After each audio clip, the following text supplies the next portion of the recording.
우리 하나님 말씀 한번 같이 보도록 하겠습니다. 우리에게 주신 하나님 말씀은 민수기 25장 1절에서 9절까지 말씀입니다. 민수기 25장 1절에서 9절까지 말씀 우리 한 절씩 나누어 읽도록 하겠습니다. 제가 1절을 읽겠습니다. 이스라엘이 시딤에 머물러 있더니 그 백성이 모압 여자들과 음행하기를 시작하니라. 그 여자들이 자기 신들에게 제사할 때에 이스라엘 백성을 청하매 백성이 먹고 그들의 신들에게 절함으로 이스라엘이 바알 부올에게 가담한지라. 여호와께서 이스라엘에게 진노하시니라. 여호와께서 모세에게 이르시되 백성의 수령들을 잡아 태양을 향하여 여호와 앞에 목매어 달라. 그리하면 여호와의 진노가 이스라엘에게서 떠나리라. 모세가 이스라엘 재판관들에게 이르되 너희는 각각 바알 부올에게 가담한 사람들을 죽이라 하니라.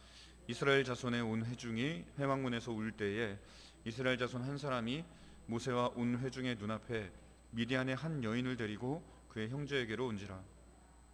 제사장 아론의 손자 엘르아살의 아들 비느하스가 보고 회중 가운데에서 일어나 손에 창을 들고 그 이스라엘 남자를 따라 그의 막사에 들어가 이스라엘 남자와 그 여인의 배를 꿰뚫어서 두 사람을 죽이니 연병이 이스라엘 자손에게서 그쳤더라.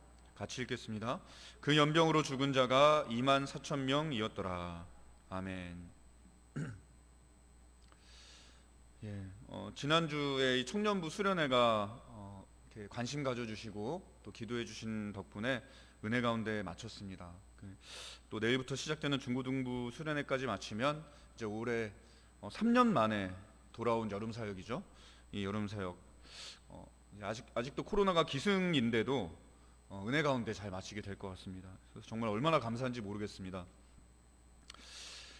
요즘 교육계에서는 그 코로나 때문에 생긴 교육 결손을 많이 걱정하고 있습니다.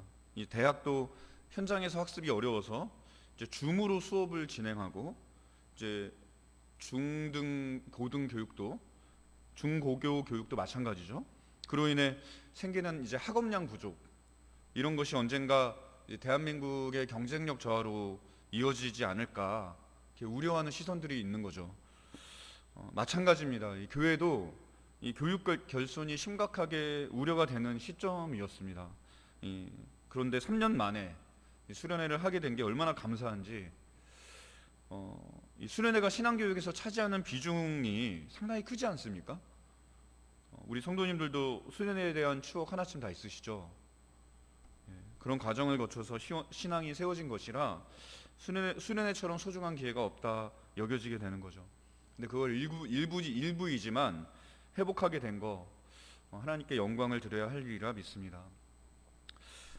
이 자리에 계신 성도님들도 수련회 한 번쯤 다 가보셨죠? 그 당사자로 가셨을 수도 있겠고 또 도움을 주러 가셨을 수도 있겠고 한 번쯤 다 가보셨을 텐데 혹시 수련회 하면 생각나는 추억 있으신가요?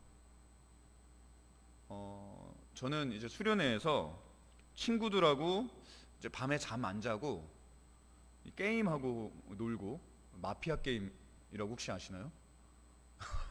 네, 그런 게임을 하고 놀고 또 돌아가면서 무서운 얘기도 막 하고 그러다 선배들한테 걸려서 된통 깨지고 그랬던 기억들이 납니다. 특히 이제 이불 뒤집어 쓰고 이제 무서운 얘기를 릴레이 하던 게 동기들이 다 모여가지고 릴레이 하던 게 지금 오늘 이제 말씀을 준비하면서 생각이 났는데 여러분 그럴 때 등장하는 단골 주제 혹시 생각나는 거 있으신가요? 이 무서운 얘기하면 그 학교 괴담 중에 그 1등을 못 이겨서 2등이 아무리 노력을 해도 쟤를 못 뛰어넘겠어서 막 질투하고 막 시기하고 미워하다가 1등을 죽이거나 저주하는 그런 이야기 많이 들어보셨죠? 네, 학교 괴담 중에 이런 이야기 있습니다. 도저히 실력으로는 1등한테 안 되니까 저주라는 방법을 동원하고 아예 죽여버리자는 생각까지 하고 그런 이야기 한 번쯤 다 들어보셨을 거예요.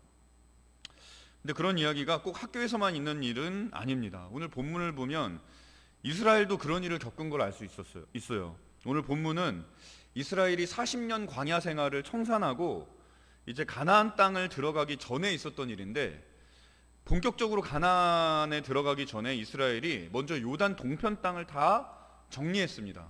정복하고 정리했어요.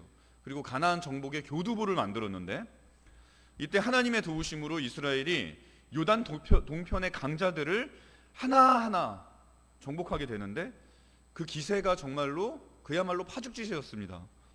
그래서 이런 이스라엘이 너무나 두려웠던 나머지 이 요단 동편 땅 모압이라는 나라의 왕 발락이라는 왕이 있습니다. 이 발락이라는 왕이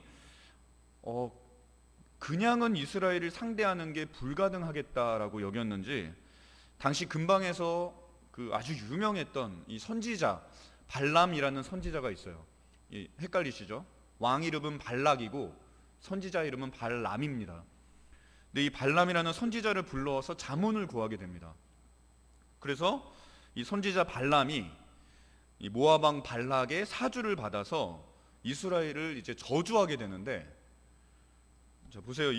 이야기 들어보니까 어떠세요? 꼭 2등이 1등을 도저히 못 이기겠으니까 아무리 궁리해도 방법이 없는 것 같으니까 1등 저주하는 딱 그 이야기죠. 예? 자, 그러면 이스라엘 어떻게 됐을까요? 보통 이런 이야기에서 1등은 저주를 받아서 죽게 되거든요. 그리고 귀신이 돼서 복수하고 아시죠? 그러면 이스라엘은 어떻게 됐을까요? 이 거짓 선지자 발람은 이 모압 왕 발락의 사주를 받고 이스라엘을 저주합니다. 그런데 하나님께서 이거를 기뻐하지 않으셨어요. 그래서 하나님이 개입하셔서 발람의 저주를 막으십니다. 그래서 발람은 이스라엘을 저주하지 못하고 반대로 이스라엘을 축복하게 되죠. 그래서 모압 왕 발락이 당황하게 됩니다. 저주를 의뢰했는데 축복을 하니까 이제는 이스라엘이 더 무서워지는 거죠. 그래서 이 왕이 초조해져서 2번이나 장소를 옮겨가면서 이스라엘을 저주해 보려고 시도를 해요. 그런데 발람은 3번 다 이스라엘에 대해서 축복을 선포함으로 하나님께서 이스라엘을 어떻게 생각하고 계시는지를 확실히 보여주었습니다. 이러니 모압 왕의 실망이 이만저만이 아니겠죠. 그래서 처음에 이 선지자 발람을 초청할 때는 정말 지극정성을 보여주고 직접 발람을 영접하기 위해서 막 영토 끝까지 마중을 나가고 하면서 이 발람을 환대했는데, 이 저주를 의뢰했는데 계속해서 축복만 하니까 결국 마지막에는 이 발람과의 관계가 틀어져 버려서 서로 크게 다투는 일까지 생기게 됩니다.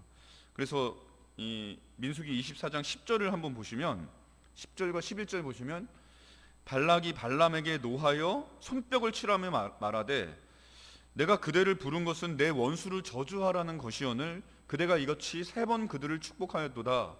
그러므로 그대는 이제 그대의 곳으로 달아나라. 내가 그대를 높여 심히 존귀하게 하기로 뜻하였더니 여호와께서 그대를 막아 존귀하지 못하게 하셨도다. 이렇게 이스라엘을 대적하기 위해서 이 원수들이 한 마음으로 똘똘 뭉쳤는데 이 그들의 시도가 다 허사가 돼 버립니다.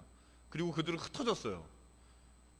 한 길로 왔다가 여러 길로 흩어지게 되리라. 이 약속하셨던 말씀처럼 그 정도로 이스라엘을 향한 하나님의 마음이라는 게 확고부동한 것이었어요. 모압 왕은 선지자 발람이 이스라엘을 저주하기 쉽도록 장소를 다른 곳으로 옮겨서 이스라엘을 여러 각도에서 보여줬거든요. 그런데도 저주가 통하지 않았습니다. 이곳을 틈타고 저곳을 엿봐도 빈틈이 없었다고 하는 거죠. 하나님께서 축복하셨기 때문에 이 이스라엘에는 저주가 끼어들 틈이 도무지 없었던 겁니다. 그야말로 완벽함, 충만함, 그게 이스라엘의 상태였어요. 이런 내용들은 이 신약에서 요한 사도가 남긴 말을 떠오르게 합니다. 요한 사도는 요한일서 5장에서 이런 말을 남겼거든요. 보시면 요한일서 5장 18절에 하나님께로부터 난 자는 다 범죄하지 아니하는 줄을 우리가 아노라. 하나님께로부터 나신 자가 그를 지키심에 악한 자가 그를 만지지도 못하느니라. 하나님께로부터 난 자는 하나님께로부터 나신 자, 예수님이시죠. 예수께서 그를 지키심에 악한 자가 그를 만지지도 못한다 했어요. 그래서 범죄하지 않는다는 거예요. 이렇게 자기 백성을 향한 하나님의 뜻은 빈틈이 없고 확고부동합니다. 저주가 틈탈 수가 없고 악한 자가 그를 건드리지도 못한다고 하는 게 하나님께서 우리에게 주신 마음이고 실제적인 축복이에요. 그런데 이런 조건을 가지고 있는 게 이스라엘인데, 우리가 읽은 오늘 본문으로 들어와서 보면 바로 조금 전에 이 확고부동한 축복을 확인했어요. 그런데 어처구니 없게도 그렇게 뚜렷한 축복 속에 있던 이스라엘이 수만 명이 죽음에 이르는 저주 아래 서 있는 게 확인이 되는 거예요. 오늘 본문 9절을 한번 보십시오. 보면 그 연병으로 죽은 자가 2만 4천 명이었더라. 이렇게 이 축복받은 이스라엘인데 연병이 돌아서 2만 4천 명이나 죽어나가는 재앙을 겪은 것을 확인할 수 있는데요. 여러분 한번 생각해 보십시오. 이 정도 규모의 돌림병이 돌았으면요, 그거는 패닉이죠. 패닉. 저주고 재앙이고, 지금 코로나 때문에 전 세계가 아직도 팬데믹 상태고 이로 인해 우리도 인고의 시간을 보내고 있죠. 그런데 우리나라에서 현재 코로나로 인해 사망한 사람이 몇 명인 줄 아십니까? 확진자가 2천만 명 정도 되고요. 오늘자 날짜로 2천만 명이 좀 넘고요. 오늘까지 집계된 사망자 수가 2만 5천 명 정도입니다. 2만 5천 명. 그런데 지금 나라가 엉망이죠. 국가로서 기능을 못하고 경제는 휘청이고 있고 전쟁까지 터지는 바람에. 그런데 무려 2만 4천 명의 사람이 전염병으로 돌아갔어요. 그것도 단시간에. 그러면 그 나라의 분위기라고 하는 거 어땠을까요? 예? 우리는 3년 동안 2만 5천 명이 죽었는데도 이렇게 난리인데 정말 공포 그 자체였을 거예요. 거의 재해에 가까운, 아니 실제 재해라고 할 수 있는 일을 겪은 거죠. 그런데 그런 저주, 진노, 천벌, 재앙, 그렇게 불러야 하는 일이 하나님께서 축복을 선포하신 직후에 벌어졌다는 거죠. 24장을 한번 보시면 24장은 발람이 이스라엘을 축복하는 장면이 나옵니다. 발람이 하나님의 영에 취해서 이 저주를 해야 되는데 이스라엘을 향해서 축복의 노래를 불러요. 그것도 축복하는데 그냥 축복하는 것도 아니고 노래를 불러요. 흥에 겨워서 막. 그런데 25장에 들어오면 곧바로 재앙이에요. 천벌이에요. 그래서 이것은 이전에 선포되었던 축복 때문에 더더욱 충격으로 다가오게 됩니다. 그러면 이스라엘은 도대체 어떻게 축복에서 저주로 이렇게 비참하게 곤두박질 친 걸까요? 하나님의 축복이 너무나 확고한데 어떻게 이런 꼴이 된 거예요? 이거는 정말 말 그대로 급전직하고 곤두박질이잖아요. 민수기 31장 16절을 보면 그 이유가 명확하게 기록되어 있는데, 보시면 보라 이들이 발람의 꾀를 따라 이스라엘 자손을 부올의 사건에서 여호와 앞에 범죄하게 하여 여호와의 회중 가운데에 연병이 일어나게 하였느니라. 이렇게 성경은 여호와의 회중 가운데에 연병이 일어난 일, 이 두 가지는 사실 서로 공존할 수 없는 일인데 그런 일이 벌어진 이유를 발람의 꾀로 인해서 이스라엘이 여호와 앞에서 범죄하였기 때문이다, 이렇게 진단하고 있습니다. 우리가 알아야 할 것이 바로 여기 있습니다. 우리를 향하신 하나님의 마음은 구약시대나 신약시대나 창조 때나 지금이나 다르지 않아요. 한결같이 하나님은 사랑이시고 자기 백성을 향해서 아버지시고 은혜로우시고 축복이시고 생명이시며 기업이 되시는 그런 분입니다. 그런데 왜 그런 하나님 안에 있는 우리의 삶에는 이렇게 문제가 많은 걸까요?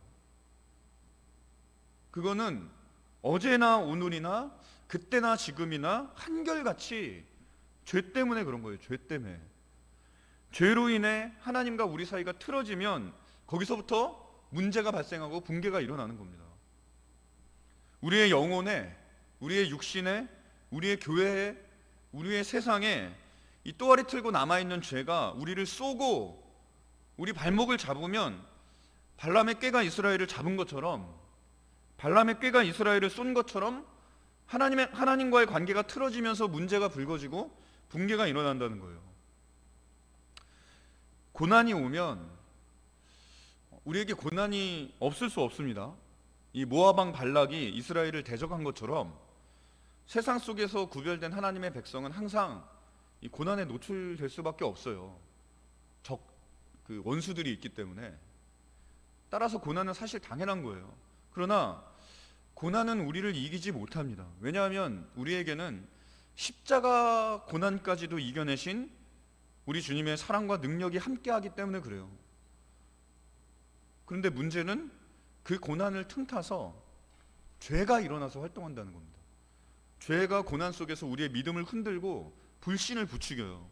그러면 그 죄 때문에 마음의 내부 구조가 붕괴되고 하나님 안에서 이 평안 속에 있던, 안식 안에 있던 우리의 마음이 무너지면 고난은 갑절이 되고 눈덩이처럼 커지는 거예요. 예? 그래서 이 가시에 찔려서 요만큼 아픈 건데 마음의 두려움이 이거를 막 키웁니다. 이거 골무면 어떡하나, 이거 썩으면 어떡하나. 그러니까 항상 죄와 관련이 되어 있어요. 시련이 없을 수 없고 고난이 없을 수 없죠. 문제는 그 속에서 죄가 그거를 양식 삼아서, 그거를 기회를 삼아서 기승을 부리고 득세를 한다는 거예요. 발람이 틈탄 것처럼 우리를 엿보면서 기회를 찾으면서, 그러면 무너지는 거예요. 내부에서부터. 항상 붕괴는 안에서부터 나와요. 외적은 이길 수 없었잖아요, 지금 이스라엘도. 그런데 오늘 본문이 보여주고 있는 그 붕괴의 수준을 또 보세요. 하나님의 축복이 확고했던 것만큼이나 이 붕괴되는 것도 재앙에 가까운 수준입니다. 이거를 염두에 두어야 돼요. 성령으로 시작했는데 육체로 끝나는 일 얼마든지 있을 수 있어요. 곤두박질, 급전직하, 그게 우리 인생에서 얼마든지 있을 수 있는 일이라는 겁니다. 그러므로 우리는 이를 경계하고 항상 생각할 수 있어야 합니다. 많은 경우에 이 십자가에서 하나님이 보여주신 사랑 때문에 사람들은 그 사랑과 은혜의 안주에서 느슨하게, 적당하게 신앙생활을 하곤 합니다. 이거는 잘못된 교리, 잘못된 지식이 안주한 거예요. 사람들은 하나님이 사랑이시기 때문에 우리가 죄 가운데 있어도 우리를 반드시 구원으로 인도하실 것이다, 우리를 축복으로 인도하실 것이다, 이런 사고방식에 안주해서 양심이 찌르는 거, 마음에 걸리는 거, 이런 거 간과합니다. 그런 이유로 이 우리가 받은 사랑을 생각하면 이 우리의 변화도 급진적이어야 되는데 그게 더뎌지고 느려지는 거예요. 그러면 은혜를 받았으면 담배 끊어야죠. 그런데 한계비는 포기하지 않는 거예요. 그리고 천천히 하자, 다그치지 말자, 그러는 거예요. 근데 여러분, 내일 백화점에서 이 폭탄 세일을 한다고 한번 생각해 보세요. 그러면 누구라도 그때까지 자기 삶을 포기하고 기꺼이 거기 달려갈 거예요. 월차를 내서라도, 약속 뒤로 미루고. 그렇지 않나요? 그게 우리에게 있어야 할 변화예요. 우리는 전능하신 하나님, 영존하시는 주권자, 그분의 사랑을 받았어요. 그분의 살아계심을 십자가에서 봤어요. 그런데도 변화가 두드러지지 않아요. 더디고 늦어요.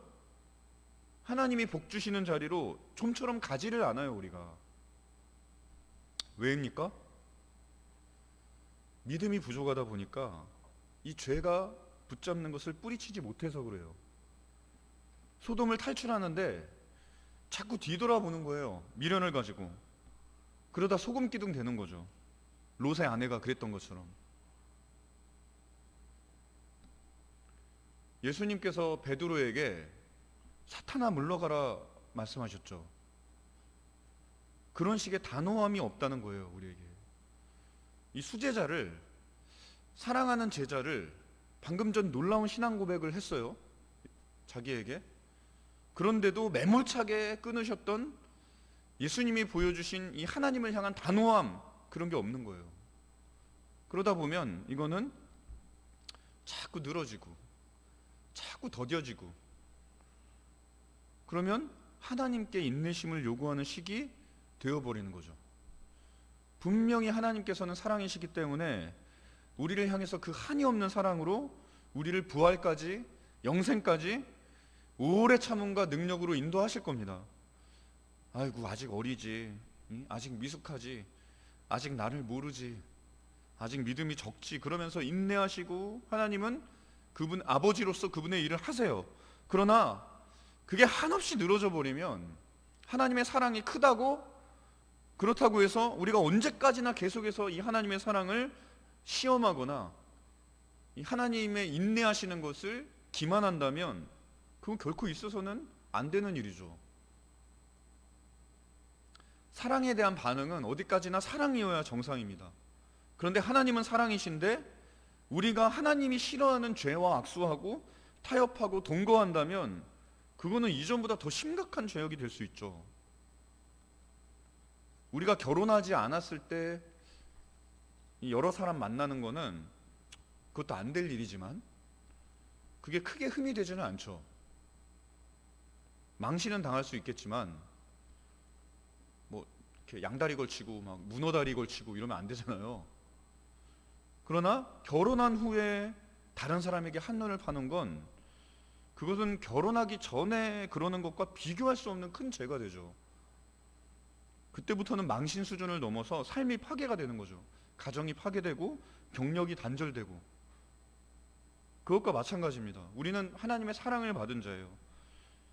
그렇다면 사랑을 받은 자로서 그 사랑의 반대급부도 있을 것을 생각할 수 있어야 됩니다.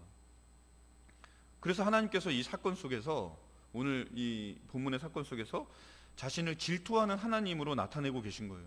11절 보시면 제사장 아론의 손자 엘르아살의 아들 비느하스가 내 질투심으로 질투하여 이스라엘 자손 중에서 내 노를 돌이켜서 내 질투심으로 그들을 소멸하지 않게 하였도다. 여기 보면 이스라엘의 저주가, 재앙이 들이닥친 이유가 뭐예요?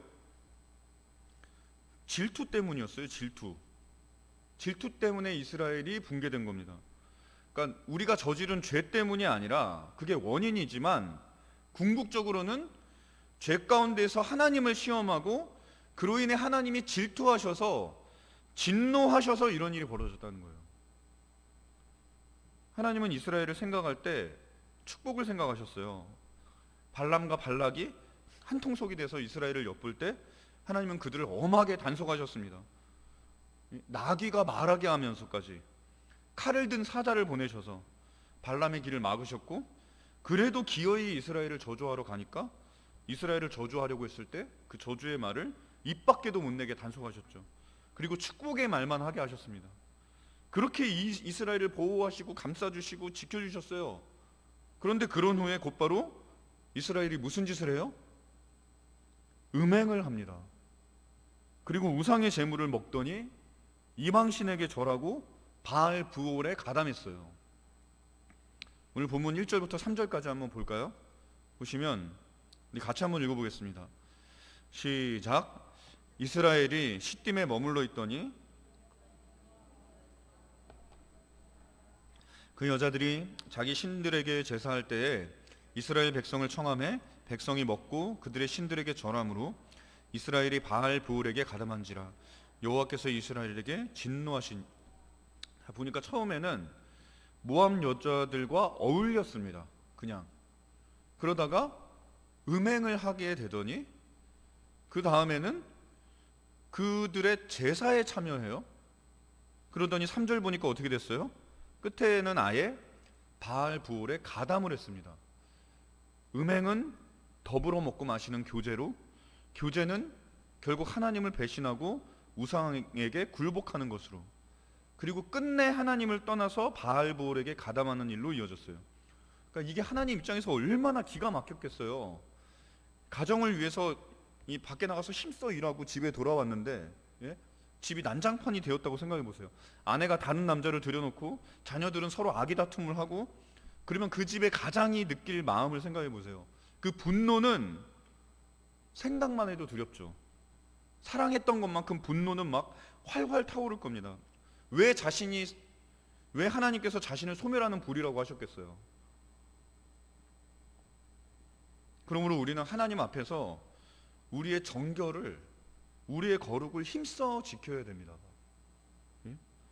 결혼한 사람이 다른 이성 돌아보지 않는 것처럼 처음부터 죄가 자라서 우리를 삼키기 전에 아예 싹수를 잘라내면서 하나님과의 관계를 힘써 지켜야 한다는 거예요. 그러나 그렇다고 해도 노력함에도 불구하고 이게 결코 쉬운 일은 아니죠. 이스라엘도 그거 몰랐던 게 아닙니다. 이스라엘도 거룩을 맹세하고 하나님만 섬기기로 여러 번 다짐하고 여러 번 결단을 했었습니다. 그럼에도 그들은 이 원수들이 어떻게 해서든지 기회를 엿보니까, 예? 그래서 타락하게 되고 변질하게 되고 이 추락하게 되는 것을 면치 못했죠. 이게 우리에게 있는 고질적인 문제예요. 하나님은 축복이신데 그 축복을 받는 우리가 온전치 못해서, 여물지 못해서 축복을 놓치고 언약을 깨뜨리고, 그래서 축복을 저주로 바꾸는 그런 일이 반복해서 계속 발생하는 거예요. 에서가 야곱에게 팥죽 한 그릇에 장자권 팔아먹는 것 같은 그런 일이 계속 일어나는 거예요. 그래서 축복 속에 있으면서 저주를 받고 재앙을 맛보고 쓴 잔을 마시고. 그런데 그런 우리의 연약함을, 그런 우리의 본질을 아시는 주님이 그것을 생각해 주셨습니다. 당연히 아시죠. 왜 모르겠어요. 이 사랑하는 사람들의 사정을, 형편을 왜 모르겠습니까? 그래서 하나님께서 사람이 되어 우리 가운데 오신 거예요. 그래서 예수님께서 우리의 주님이 되셨고 성령을 통해 이 반복되는 죄의 역사를 끊어내신 것입니다. 오늘 본문 6절 한번 보세요. 보시면 이스라엘 자손의 온 회중이 회막문에서 울 때에 이스라엘 자손 한 사람이 모세와 온 회중의 눈앞에 미디안의 한 여인을 데리고 그의 형제에게로 온지라 그랬어요. 여러분, 이게 우리의 현주소입니다. 우리는 비극 속에 있고 슬픔 속에 있습니다. 예? 그런데도 여전히 미디안 여인을 데리고 들어오는 6절의 이 죄인과 같아요. 축복의 한복판에 있으면서 저주를 자아내고 죄와 함께 뒹굴면서 이로써 문제투성이 삶을 만들어내는, 저는 6절의 이 장면이 우리 인생의 정확한 포착이라고 생각합니다. 악순환 속에 있으면서도 반복해서 죄를 짓고 막을 힘도 없으면서 일을 더 키웁니다. 그게 저주에 이르기까지, 재앙에 다다를 때까지, 파국에 이르기까지 죄를 더하고 또 더하고 또 더하고. 그런데 7절과 8절 보세요. 제사장 아론의 손자 엘르아살의 아들 비느하스가 보고 회중 가운데에서 일어나 손에 창을 들고 그 이스라엘 남자를 따라 그의 막사에 들어가 이스라엘 남자와 그 여인의 배를 꿰뚫어서 두 사람을 죽이니 연병이 이스라엘 자손에게서 그쳤더라. 온 이스라엘이 하나님의 진노로 인해서, 연병으로 인해서 비극에 휩싸여 있을 때 이스라엘의 어떤 지도자 중에 하나가, 지도자였어요. 일반 성도도 아니고. 근데 그런 비극 속에 또 비극의 씨앗을 가지고 들어옵니다. 미디안 여인을 데리고 여인을 끌어안고 막 흥청뭉청 거리면서 또 재앙의 씨앗을 가지고 들어오는데, 제사장 아론의 손자 비느하스가 회중 가운데서 일어났어요. 분연히 일어나서 그 이스라엘 남자를 죽이고 함께 온 여인까지 제거합니다. 그런데 8절을 보면 그 표현이 정말 단호합니다. 그 이스라엘 남자를 따라서 그의 막사에 들어가서 그 남자와 여인의 배를 꿰뚫었다고 그랬어요. 아주 적나라하게 성경이 이 장면을 묘사합니다. 왜일까요? 보라는 거죠. 이거 봐야 한다는 겁니다. 이렇게 단호하게 죄를 끊어내야 되니까 보라고 하는 거예요. 이게 우리에게 있는 은혜입니다. 하나님은 예수님을 통해 성령 안에서 우리 가운데 계시며, 우리가 수시로 틈만 나면 이 재앙의 씨앗이요 비극의 씨앗인 죄를 들여와서 그것을 품고 절하고 거기 가담할 때에 그것을 성령 안에서 능력으로 끊으시고 제거해 주십니다. 그래서 우리의 양심이 배가 꿰뚫리듯이 찔리면, 여러분 양심이 찔린다고 하죠. 예? 따끔하잖아요. 그래서 찔린다는 표현 쓰잖아요. 그렇게 찔리면 그렇게 해서 우리를 돌이키시는 거예요. 그러면 죄가 죽고 저주가 그치고 축복이 다시 비쳐 들어오는 겁니다. 이 약속이 다시 진행되는 거예요. 그 일을 주님이 지금 행하고 계셔요. 우리 안에서. 이게 우리에게 적용되고 있는 구원이에요. 하나님 아버지와 다시 화목하게 하고 그의 복을 한없이 받게 하는 것, 그게 구원입니다. 회개는 그래서 축복이에요. 아프지만 그래서 축복입니다. 창피하고 수치스럽지만.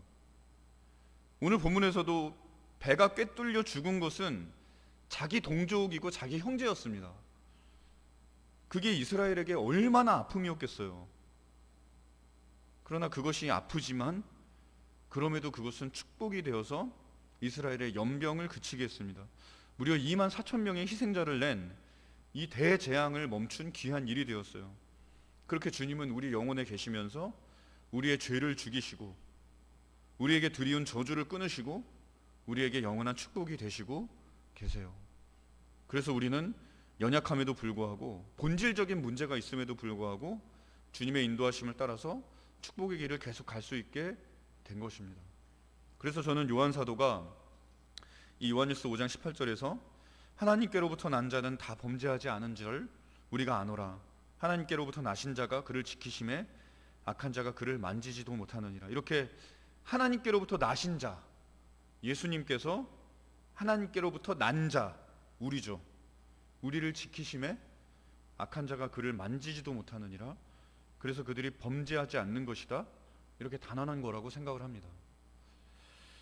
그러므로 우리의 비느하스, 회중 가운데에서 분연이 일어나서 죄의 근본을 끊어낸 비느하스처럼 우리를 위해서 하늘 영광을 버리고 우리와 같이 되셔서 우리 가운데서 분연이 일어나서 죄악의 결박을 끊고 우리의 구주 되신 예수 그리스도, 그분의 뒤를 따라 우리는 제자로서 성령의 사람으로서 죄와 결별하고 우리에게 주신 확고한 축복의 약속을 믿고 믿음으로 하나님의 인도하심을 따라 걸어야 됩니다. 5절을 보세요. 모세가 이스라엘 재판관들에게 이르되 너희는 각각 바알 브올에게 가담한 사람들을 죽이라 하니라. 모세는 연병이 발생하자 이게 하나님의 진노라는 걸 깨닫고 바알 브올에게 가담한 사람들을 죽이라는 명령을 내렸습니다. 그러나 이스라엘은 재앙과 저주의 한복판에 있으면서도 이 명령을 선뜻 따르지 못했어요. 당연하죠. 그때까지 자기들이 믿고 따르던 지도자들인데, 가족들인데, 동료들인데 어떻게 그들을 죽일 수 있겠어요? 그런 단호함이 어떻게 가능합니까? 이게 우리에게 있는 연약함입니다. 단호하게 삶을 정리하지 못해요. 자리를 정리하고 주를 따르지 못해요. 그래서 머뭇거리고 안절부절하고 뒤돌아보고, 그게 우리죠. 나약하고 믿음 없고 무기력한. 그런데 바로 그때 비느하스가 먼저 일어났습니다. 이와 같이 우리 가운데서 주님이 먼저 일어나셨습니다. 그리고 보여주셨어요. 저주가 끊어지는 것을. 8절을 다시 한번 보세요. 보시면 그 이스라엘 남자를 따라 그의 막사에 들어가 이스라엘 남자와 그 여인의 배를 꿰뚫어서 두 사람을 죽이니 연병이 이스라엘 자손에게서 그쳤더라. 그러므로 십자가에서 우리를 위해 하나님의 질투와 진노를 대신 받으시고 모든 죄악과 저주의 결박을 끊으신 우리 주님을 믿고 신뢰하시기 바랍니다. 그리고 주님의 인도하심을 받으세요. 오늘 비느하스가 창으로 동족의 배를 찔러 꿰뚫은 것은 잔인한 장면이지만 그래서 예수 그리스도의 십자가를 생각하게 합니다.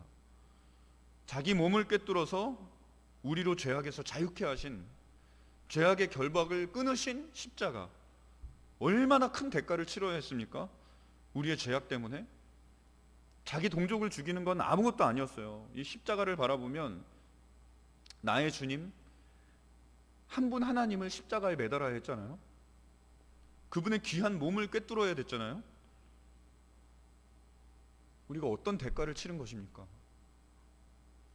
그러니 우리는 주님이 그랬던 것처럼 비느하스와 같이 자기 몸을 찢어서라도 죄악을 끊어야 한다고 하는 걸 명심하시고 성령께서 하시는 말씀에 귀 기울이고 단호하게 죄와 결별하고 회개와 갱신의 길을 걸으십시오. 우리의 삶을 성령 안에서 주님이 다스리고 계십니다. 인도하고 계십니다. 우리는 하나님께서 가까이 계시며 삶을 지도하시고 인도하시는 은혜를 소유한 자들입니다. 악한 자가 건드리지도 못하는 확고한 축복 속에 우리의 삶이 놓여 있습니다. 그러므로 주님의 확실한 축복을 믿고 두려워하지 말고 단호한 마음으로 죄를 끊고 약속의 땅을 향해 그 길잡이가 되는 여러분의 귀한 신앙을 계속해서 견지하시기를 바랍니다. 그러면 우리는 하나님의 축복이 과연 무엇인지 발람을 통해 예고하셨거든요. 이 발람을 통해 예고된 그 놀라운 축복의 말씀들이 민수기 24장 5절부터 9절까지 말씀인데 우리 같이 한번 읽어볼까요? 시작.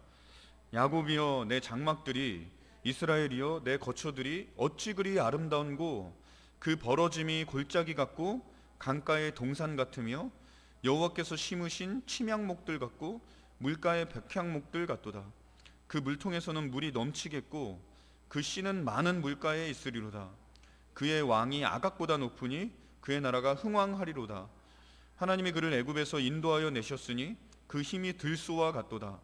그의 적국을 삼키고 그들의 뼈를 꺾으며 화살로 쏘아 꿰뚫으리로다. 꿇어앉고 누움이 수사자와 같고 암사자와도 같으니 일으킬 자 누구이랴. 너를 축복하는 자마다 복을 받을 것이요 너를 저주하는 자마다 저주를 받을지로다.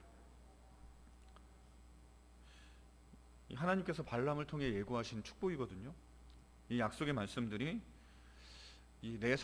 우리가 우리의 신앙을 계속해서 견지하고 예수 그리스도의 제자 되어 그 뒤를 한눈 팔지 않고 따라가게 되면 이 약속의 말씀들이 내 삶에서는 정확히 뭐가 되는지 보고 듣고 만지며 살아가는 귀한 인생이 될 것입니다. 이를 위해서 주님이 오신 겁니다. 여기에 지금 바로 여기 내 삶에 하나님의 나라를 세우기 위해서 주님이 오신 거예요. 여러분 천국이 가까이 왔습니다. 그거를 믿으시고 은혜 안에서 능력 안에서 달라진 한 걸음을 위대한 회개와 갱신의 걸음을 또 믿음으로 내디디시는 나는 여전히 세상에 살고 있다. 그러나 세상을 이기는 승리는 이것이니 곧 우리의 믿음이다. 이 말씀 날마다 여러분 삶에 선포하시며 계속해서 믿음의 삶을 따라 걸으시는 사랑하는 성도님들 되기를 주님의 이름으로 축원을 드립니다. 가나안이 지척입니다. 그런데 연병이라뇨. 우리에게는 결코 있을 수 없는 일입니다. 그러니 하나님께서 지금 여기서 주고 싶어 하시는 약속의 땅, 우리에게 허락하신 기업 상속 받으시고 나중에 아니라 지금 여기에 하나님의 나라를 세워서 먼저 하나님의 영광이 되는, 먼저 하나님의 나라에 거하는, 죽어서 천국 가는 게 아니라 이곳에서 그런 귀한 삶이 되시기를 주님의 이름으로 축원을 드립니다. 우리 이 시간 같이 찬송하겠습니다.